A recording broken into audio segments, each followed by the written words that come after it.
Hello folks, this is David Hurley of EasyChessTips.com, and today I want to have a look at a game I played on Wednesday with my regular partner here in Hiroshima, Dr. M, in which I was black, he was white, and he opened with d4, and this is how play proceeded. I answered with knight to f6, which I think is my go-to move when I'm black, playing against anything except for e4. Dr. M responded with knight to f3, and here we go, approaching the King's Indian defense. Now, this move surprised me. I don't think we've seen this combination of opening moves in our games before, but it's a perfectly regular move. It's called the Torre Attack. You can see here it says Torre Attack. The bishop aims to pin the knight to the queen or to inhibit the movement of this pawn here.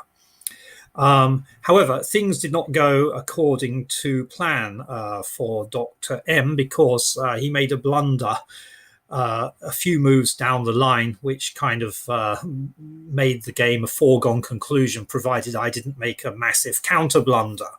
But this is how our game played itself out over the next couple of moves before the blunder. Yes, I moved my bishop up into the fianchetto position. G3 is the next move. So Dr. M likes to do his own fianchetto down here. In this position, I realized that d6 is the standard move in the King's Indian, but I've sort of gravitated across to the King's Indian from Charlie Story's Sniper, but I still have sniperish tendencies, I think, especially in a situation like this. I had my eye on this pawn here and my bishop on the long diagonal, and I decided to do, I don't know if Charlie would do this in this situation, but I did what is the third move of the classic sniper. The classic sniper opening or response when you're playing as black starts with g6 here, then the bishop on g7, and then c5 as the third move without having the knight here. Anyway, I attacked the e4 pawn to see if I could clear it off this diagonal, and Dr. M took the bait and took the pawn. Yes, I now thought the time has come to move my knight out, attacking this bishop here, and also, as you can see, attacking the unprotected pawn down on b2.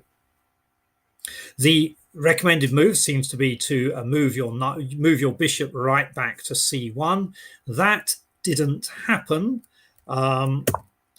Instead, c3 to prevent the bishop taking the b2 pawn. I then responded as seems to be recommended, and so did Dr. M. All well and good so far. I then, looking at this board, I thought we now have this fairly empty center, and I think I will hop into it and also create a little threat. Watch what happens, though, to the advantage bar when I move e5. So it seems to dislike that move, and the advantage swings back in white's favor. However, check out this threat here. It's an obvious threat. The queen is threatening to take the unguarded knight. A simple move of the knight back to e4 will do the trick. It'll move the knight away, it will blockade that pawn and keep the knight centralized. And so if white moves the knight back to e4, centralizing the knight, blockading the e4 pawn, it's not the e4 pawn, it's the e5 pawn. Why can't you get it right? White is able to maintain an advantage through this game. But that didn't happen. And so let's go back and see what did happen. Remember, there is this threat by the queen on the unguarded knight. But what Dr. M was looking at, it seems, is what his queen could do if it came up to b3, seeming to threaten this weak pawn here and threatening a quick checkmate.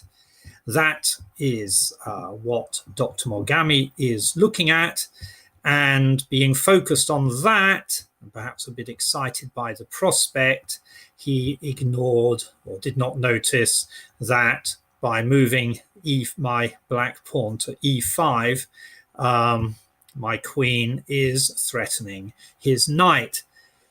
It's a pretty basic threat, but it's the kind of thing which can be easily overlooked in amateur games.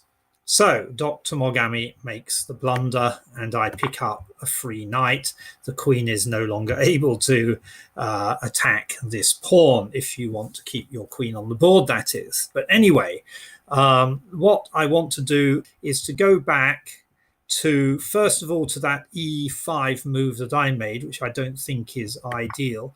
So we just had this situation here where I make the e5 move and appear to lose the advantage, and indeed would have lost the advantage if Dr. Mogami had moved his knight away from the threatened attack of the queen. So instead of e5, what happens if we do this move here? Knight to a6, attacking the unguarded pawn. You'll see that black's slight advantage is just about maintained. We have white moving to e4. Now, the move here is a castle, but I'm not sure why we can't just pick up this pawn. Perhaps that's why the queen. Yes, we have the threatened. Now we have this return of the threat of checkmate over here. Rather more dangerous, but we move our knight in, still maintaining this slight advantage.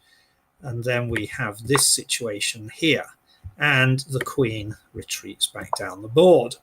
So moving my knight out to here instead of the early e5 move would have maintained a small advantage for black going into the middle game.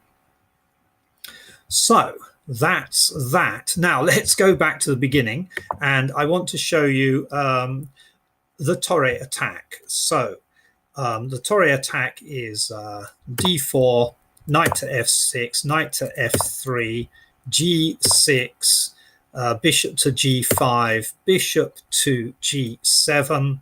This is the classic setup for the Torre attack. So what I have for you is a game played last year, 2017, at the first Ginger GM VIP Blitz. It's a game between Jonathan Spielman and David Howell. You'll notice it opens rather similarly to our game, or our game opens in a rather similar manner to this game. Here you see the bishop comes out.